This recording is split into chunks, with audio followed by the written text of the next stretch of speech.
The views expressed on Teachavision are those of the interviewee and interviewer and do not represent Screenless Allies as a whole. Each sold separately, batteries not included, a dose assembly required, and other disclaimers on television you've heard all the time apply here as well.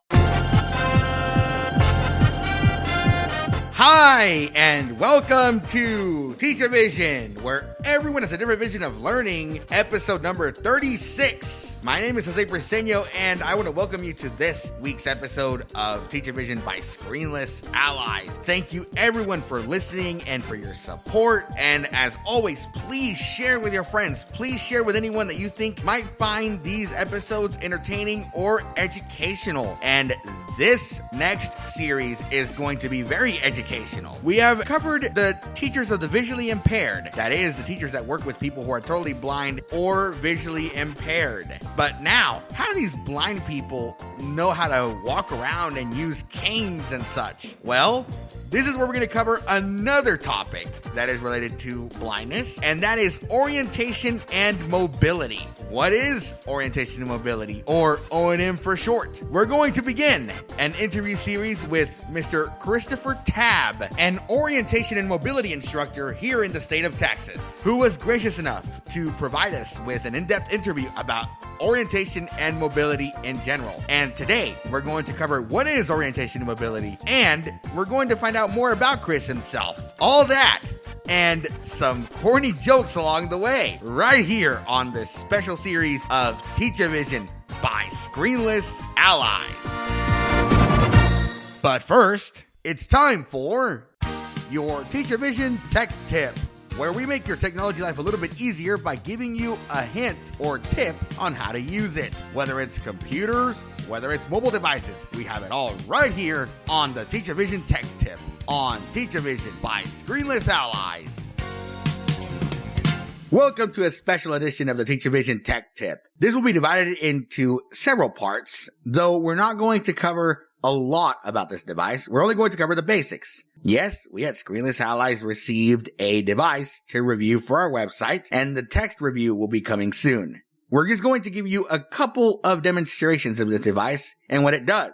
Today we're going to be talking about the Chameleon 20 Braille display. Now, for the sighted people out there, this is a Braille screen. You hook it up to your computer, and from your computer, you can control it using this little device. Think of it as your screen, so to speak, except that instead of with the computer keyboard, you can control it with Braille. We're going to be just looking at some of the features that it has to offer and offer you some tips on your best experience with it. To start off, we're going to discuss the orientation of the device, and then we will look through the applications, not in too much detail, but just enough to get you started. Let's start off by taking out the device from your box, if you have one. And we're going to orient it with the Braille keyboard facing up. This device is about the size of an iPhone 12, actually, with a couple of inches to spare. So, we're going to start off at the front and move from front to right to back to left. So on the front of the device, you have what they call the thumb keys. These thumb keys are labeled from left to right in order.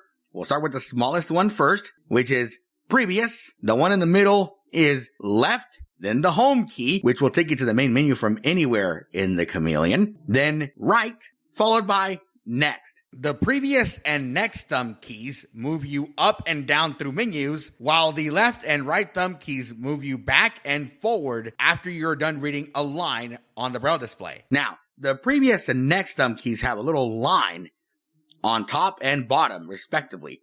That is, the previous thumb key has a line on the top, and the next has a line on the bottom. So that way you know which thumb key does what. Also, you have a line going to the left on your left and right thumb keys, respectively. On the right, we have two buttons.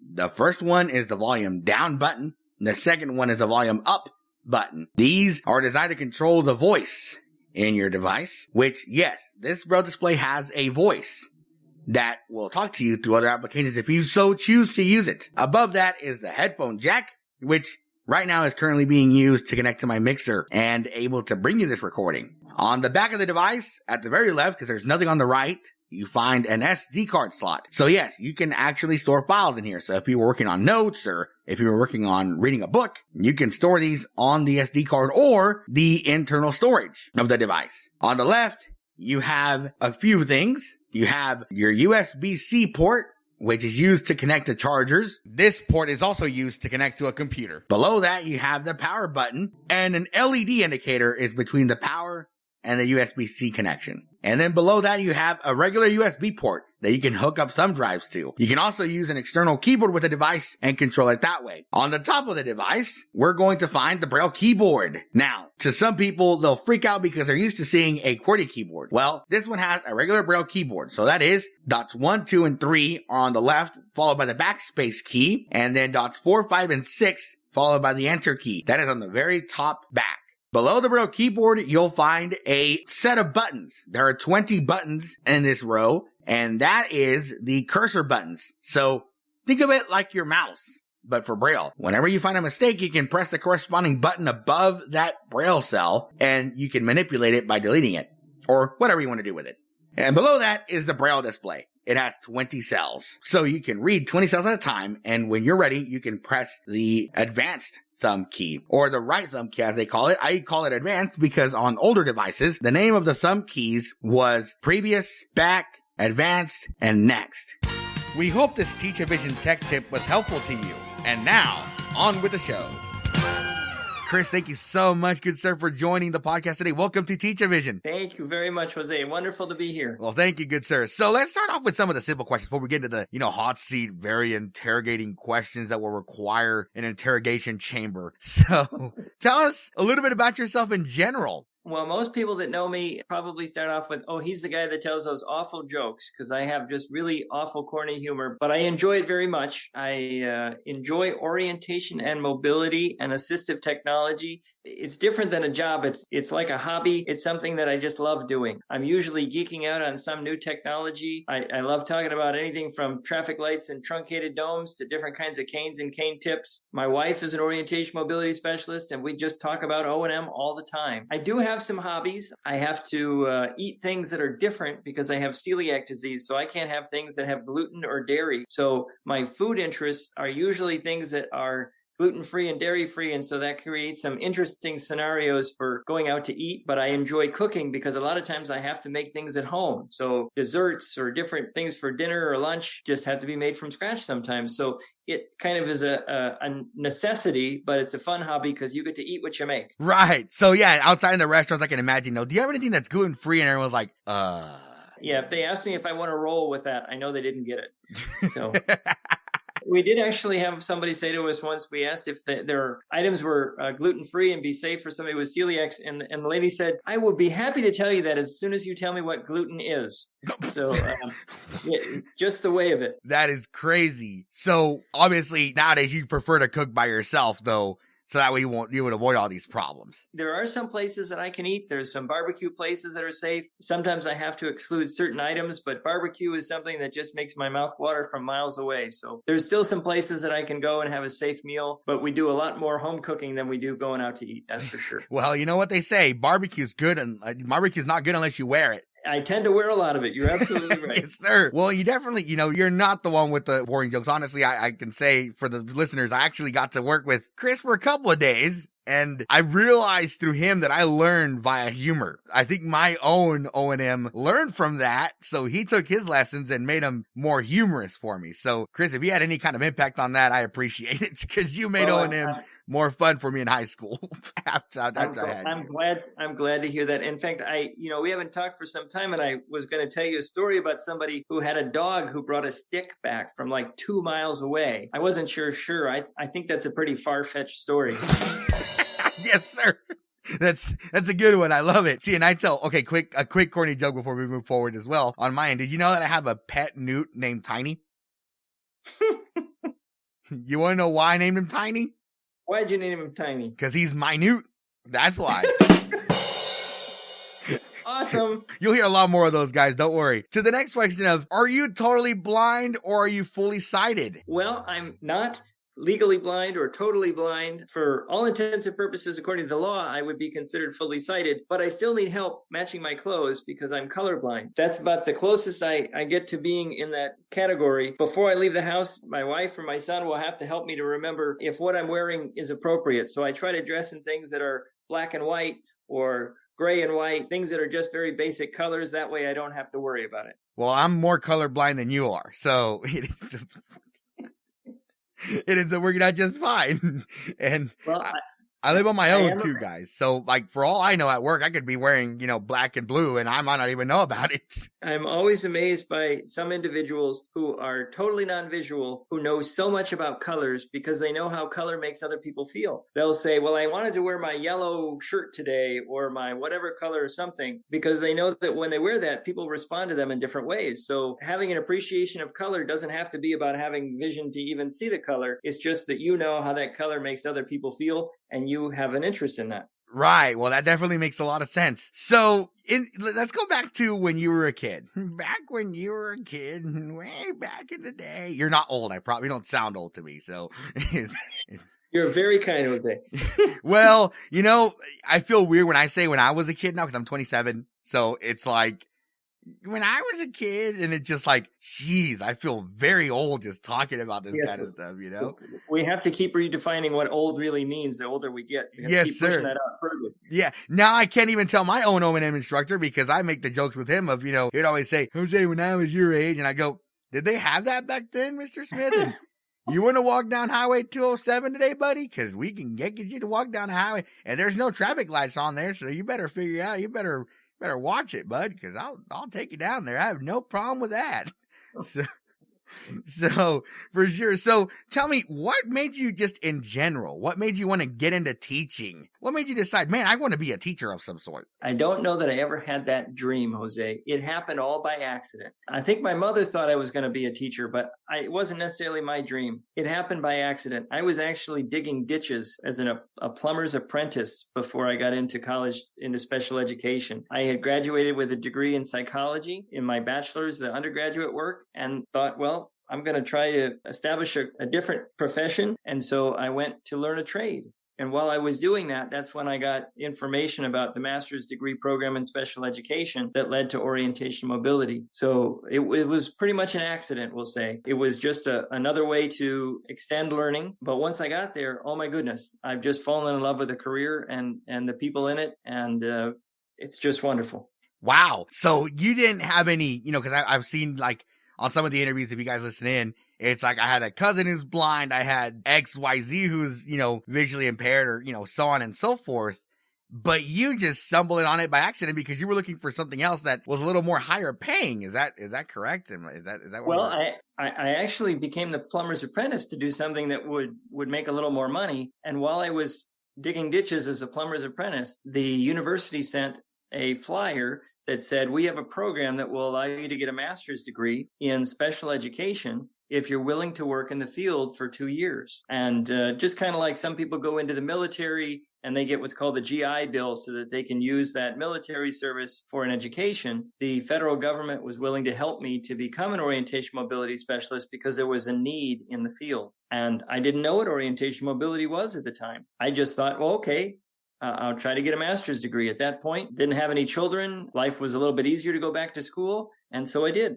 Wow. Why did you pick orientation mobility over, let's say, a physical therapist, over other special ed fields? I was very fortunate that they were offering the program of study for orientation mobility where the federal government was going to help pay for it. So just as an example, it might cost you $40,000 to go through a master's program or a doctoral program. I don't have a doctorate, but something like that. It would be tens of thousands of dollars at many universities. So if somebody's willing to provide that for you to get that post-secondary and graduate level education, that's quite an important contribution that the federal government made. So that's what really got me into the field. I had no idea what it was. I'm just so excited to be able to be in it. Right. Well, that's awesome. Well, now that you're talking about that you didn't know what it was back then, tell me, what is orientation and mobility? And is that important for someone who's solely blind or visually impaired? Well, to take it to the nth degree, some people wear a t-shirt that says O&M is everything and everything is O&M. And so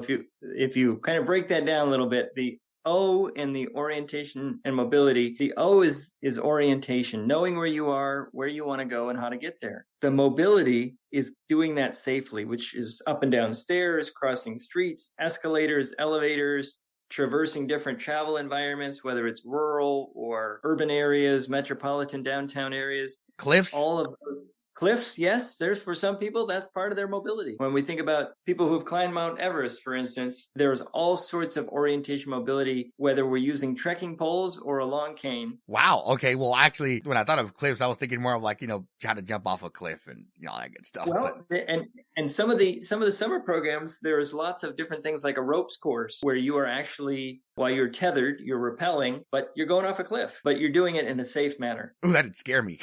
Honestly, that would definitely, I'm totally blind, but that would still scare the heck out of me. Not gonna lie. But it definitely makes sense. It definitely makes sense. We've even had students jump out of airplanes with parachutes, of course. Right. So there's all sorts of things that when we start to open that world up and to begin to adventure, all sorts of things that we can get into. It definitely makes sense. And I like how you described that. I really never thought of it even myself as a student, because every time anyone asks me, what's orientation mobility? I'm like, oh, it's just cane, teaching people how to use the cane and how to travel safely. But I never thought of it how you described it. So I like that. I like that explanation. Hopefully you can write that in a book if you ever decide to write one in the future. Well, I'm sure I hijacked it from somewhere, Jose. The field of O&M includes things like concepts for people to understand the difference between, let's say, wood and glass. Because if I touch something that's going to be a landmark, I want to know if it's wood or glass so I can come back to it. Some people haven't learned those basic concepts yet. So it can be something as simple as that, or it could be something as complex as crossing a multi-phase intersection with accessible pedestrian signals, planning how to go through different areas with roundabouts, all sorts of advanced like diverging diamond intersections. So we can go from very basic concepts all the way through to very advanced intersection crossings. Oh, I've been there, done that. Well, actually the farthest I've gone was a traffic control intersection, but I know there's probably more than that above a traffic control intersection. Three-way.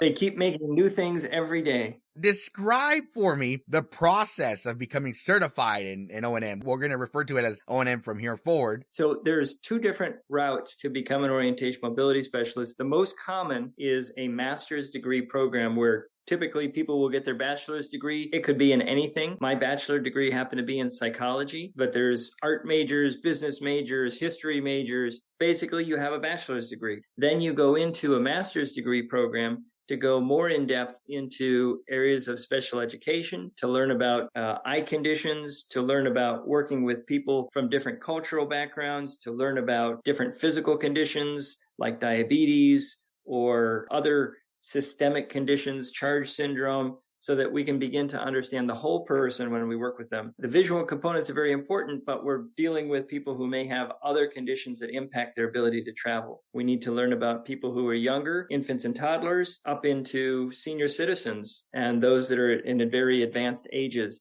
because typically you may be working across the age span. Some people specialize just working with children or adults, but we don't typically know that while we're in college, so we're learning how to work with people across the age span. There are some people who, instead of getting a master's degree, will go through a bachelor degree program. There's, I think, just one, maybe two universities at the moment who offer that. Most universities are offering only the master's degree program. When you finish that program, you basically have done your college work.